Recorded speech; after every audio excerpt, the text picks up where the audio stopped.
Bordeaux, Madrid, Limoges. Cities hundreds of kilometres apart, all choking on the same toxic air. PM2.5 levels 5 times above safe limits. Lungs, hearts, children, all at risk. Scientists warned this was coming. The fires are still burning. Another heat wave is looming. How many summers before Europe declares this an emergency?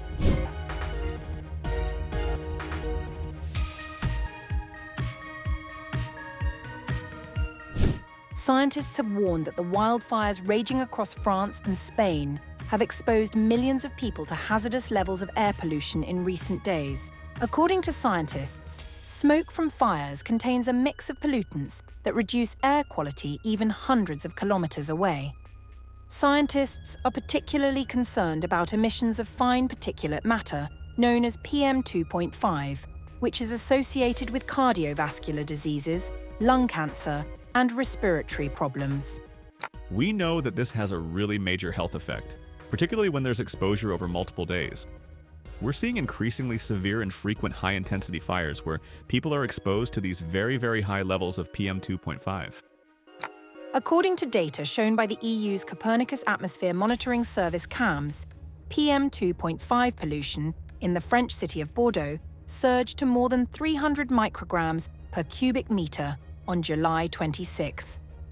Scientists further added that the city's average PM2.5 concentration reached 115 micrograms per cubic metre that day, nearly 5 times higher than the European Union's recommended daily limit, highlighting the severe impact of wildfire smoke on air quality.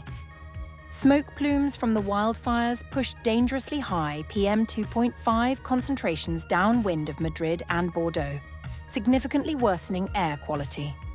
Meanwhile, in Limoges, a city more than 200 kilometres 125 miles northeast of Bordeaux, PM2.5 levels soared to over 400 micrograms per cubic metre during the weekend, underscoring the far-reaching impact of the wildfire smoke. They are producing huge amounts of smoke. We see it spreading out across central parts of Spain and southern France. Wildfires can make PM2.5 even more dangerous, increasing the particle's toxicity as they combine with other components in smoke. It can also have a lot of other very unpleasant things condensed onto the particles, which, being smaller in size, are the ones that can really get into the lungs and affect respiratory illness. At the same time, experts from the World Weather Attribution WWA Consortium calculated that global heating made hot, dry, and windy weather at least 20 times more likely in Spain and twice as likely in France.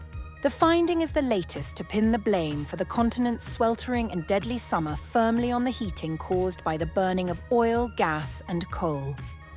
A previous WWA study showed that the intense heatwave at the end of June, which is estimated to have killed 20,000 people, could not have happened without the extra heat trapped by carbon pollution. Another study found that the climate crisis-driven heat was sucking soils dry as extreme drought spread across Europe. This year's wildfires in Western Europe have been made worse by a wet winter and spring, which boosted the growth of vegetation, which then dried out and provided fuel for the fires, so-called whiplash conditions. Global heating is making winters wetter and summers drier and hotter in Europe. We've seen repeatedly how climate change increases hot, dry, flammable conditions that are extremely conducive to wildfires. What's unique about the July fires in Spain and France is that it's still early in the season. And with another heat wave looming, these findings are extremely scary. What we're seeing is a clear sign of the escalating impacts of human-caused warming. On July 30th, France, Spain, and Greece battled major wildfires, with Spanish firefighters bringing one major blaze under control while facing fresh threats as extreme heat, parched vegetation, and powerful winds kept much of southern Europe on high alert.